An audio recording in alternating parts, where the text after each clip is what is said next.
This is an exciting day because we are announcing the hiring of a new CEO for the National Speakers Association. Now, sure, I could just reveal the name now, but we're speakers and we know how important it is to tell the actual story. In April of this year, NSA's long-serving and respected CEO Stacy Tetschner accepted a new position with the United Motorcoach Association. We acknowledge the uniqueness of his 25+ years of dedicated service. We're grateful for the 5 weeks he gave us to prepare for a transition and wished him similar success in his new role. Then, the NSA Executive Committee leapt into action and directly interviewed multiple candidates for the NSA Interim CEO position. We hired the eminently qualified Chris Packard.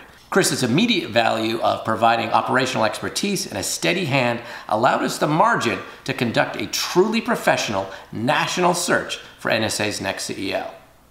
We knew this was a tremendous opportunity for NSA to make a pivot, and we were determined to serve our members by doing this right. So rather than improvise a search process, we formed a diverse NSA CEO transition committee. It was made up of highly skilled members from all parts of our association.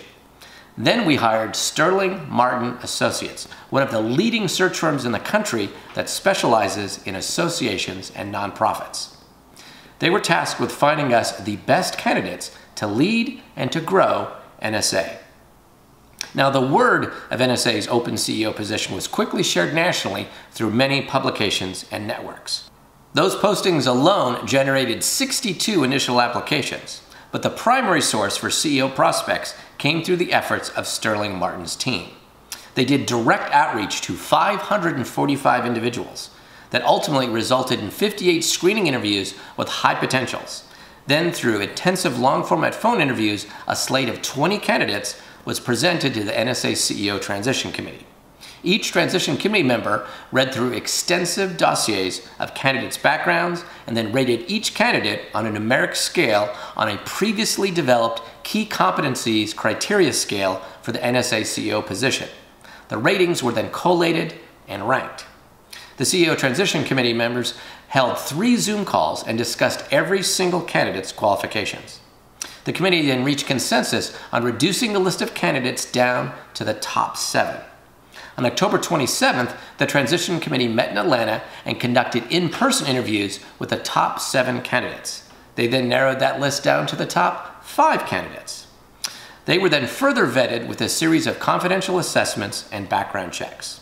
Then they were given a specific scenario on NSA issues and opportunities and told to prepare a detailed go-forward strategy. On November 14th, the top 5 candidates gave their in-person presentations to the CEO Transition Committee.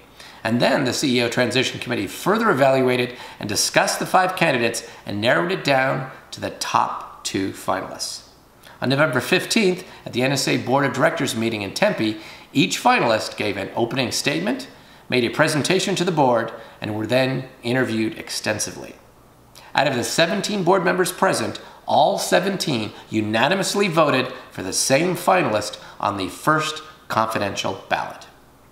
And so, now we can reveal to you the National Speakers Association's next CEO, Mary Lou Peck.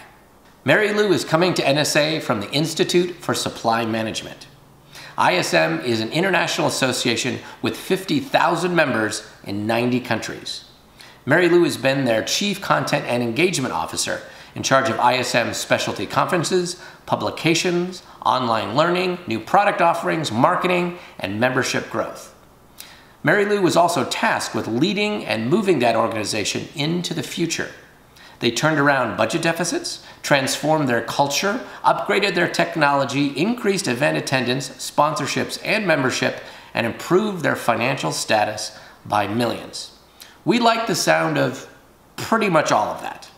But what turned out to be a surprise benefit of hiring Mary Lou is she already happens to be based in Arizona. ISM is headquartered right here in Tempe, Arizona, a mere 11 minutes away from NSA headquarters. So there is a minimal transition time or expense due to location. Mary Lou will officially begin as NSA CEO on January 2nd. The NSA Transition Committee is already working with her now on a robust transition plan. We look forward to her leadership.